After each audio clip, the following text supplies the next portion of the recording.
Alright, let me first start off with saying that Splinter Cell Conviction is probably the worst game I've ever played of 2010 right now. Like, God of War 3 set the bar for good 2010 games, and Splinter Cell Conviction doesn't even come close. Alright. Um, it still gets a 6 out of 10. I played more, and it still gets a 6 out of 10 because it has terrible graphics, has terrible writing, it has terrible, pretty much everything. It has, like, for a game that being delayed over 4 times, it only has 3 modes in it, and those modes suck. The co-op mode was actually pretty good, but the game has so many problems with it that it just doesn't. It doesn't. It's not fun, and like, like I said, the writing is so bad, so bad. Okay, Sam Fisher, which is the main character of the game, was at a carnival. I don't know why he was at the carnival. He was supposed to meet some person at the carnival. I don't know why he would even go near a carnival. But he was at a carnival, and there was a random thug yelled to Fisher, "No more Funhouse, Fisher." Then he shot me down. It's like, who thought up the writing in this game? It makes no sense. It got worse. It kept getting worse. There's a to get everyone out of the carnival except for Fisher. They had a PA announcement say, "There's a gas leak. Please, everyone, please evacuate." And I was like, "Oh, okay, that's pretty smart to get everybody out of the carnival. I don't know why there'd be a gas leak anywhere near carnival. I don't know what's gas powered there, but anyway, I'm running away, and some random thug just spouts out, "There's no gas leak, Fisher. It's bullets." Just for no reason. It made no sense. There's no gas leak, Fisher. It's bullets, and like he shouted it too. Like it was the loudest thing ever. It made no sense, and I still thought, I was like, there's no way it can get worse than that, and it did. It kept getting worse. Uh, um, uh, there was a part where I'm in a facility, and one of the thugs spouts out, "Are you hiding with the nerds, Fisher?" What does that have to do with anything? It's like, where are they thinking? I'm actually so mad. If you saw it, if you heard it, it was the worst thing ever. In fact, today I might record that so you can hear it because it's terrible. Uh, Other than that, the controls are terrible. The controls are bad. Guess what button it is to crouch? The button to crouch is the left bumper, which is the equivalent of L1. L1 to crouch. How do you reload? It's the left analog stick. You press it in. How do you shoot? Oh, it's the right trigger, so that's the same. How do you change weapons? It's down on the D-pad. How do you change visions? It's up on the D-pad. How do you you can't jump. Um and they try to make it like smart, like you have to go to a wall and press A to jump, but you can't jump anywhere else. And this game is just so bad. It was built wrong. This game needed so much more polish, and I know for a fact this game was done a long time ago, and they just delayed it so that it would come out after God of War 3 Heavy Rain and like Halo 3 ODST and stuff, so it come out afterwards. And I know for a fact it was already out before this because new Xbox 360 boxes say live on it. They say Xbox 360, then they say live. Well, this box says Xbox Live, which is the old box. So this game was done back before, like, uh, any other game that was new at the time was out. Like it was trying so much. Like I had the same problem with Assassin's Creed 2.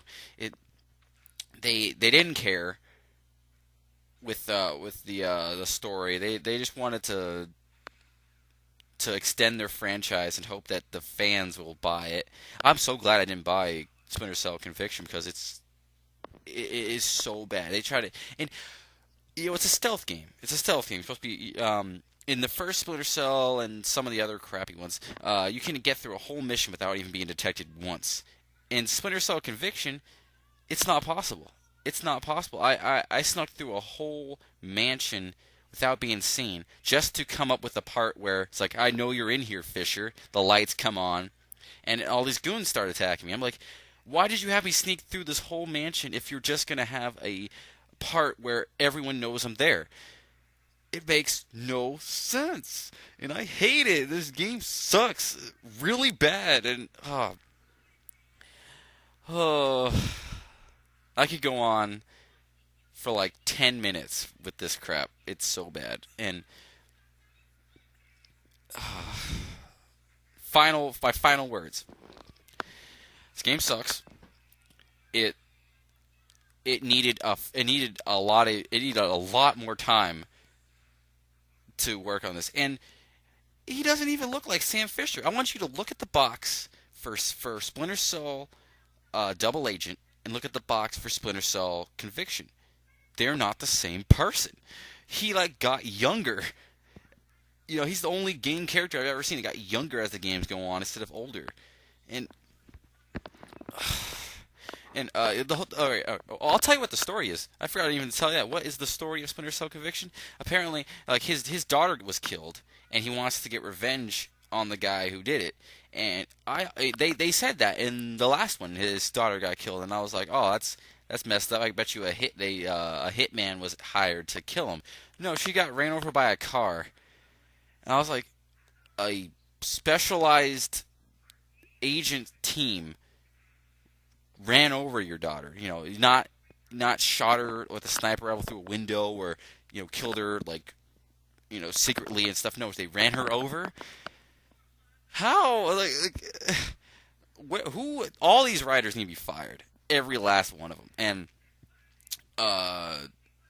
if only this you find out she's alive after this whole time. He almost killed himself in Double Agent because his daughter was there. He's like, I have nothing to lose.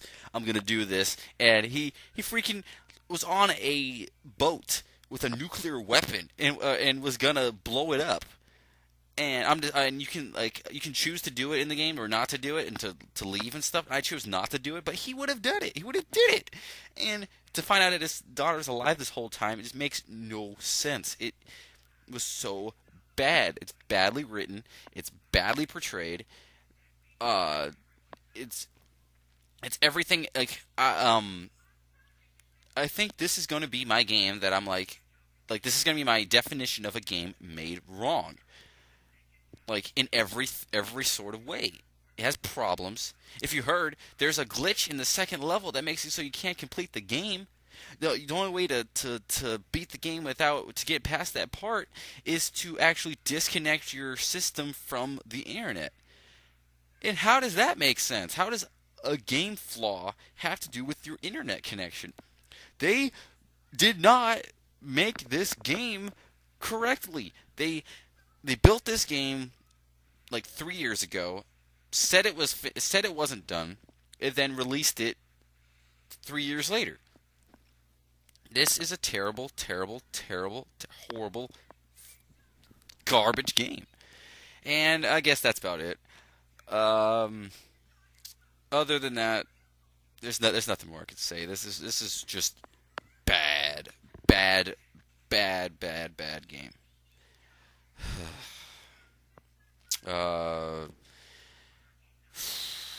I think I'm not giving it a 5 out of 10 just because it keeps getting worse. Oh, here. Last thing. There's a part where you have to protect a computer from getting turned off. You connected the computer to be downloaded, to have a file downloaded by your partner somewhere else. And I'm like, okay, I have to protect this computer, right? So I'm protecting the computer, and I set off an EMP bomb. shuts down all the lights, all the electronics, but the computer still runs.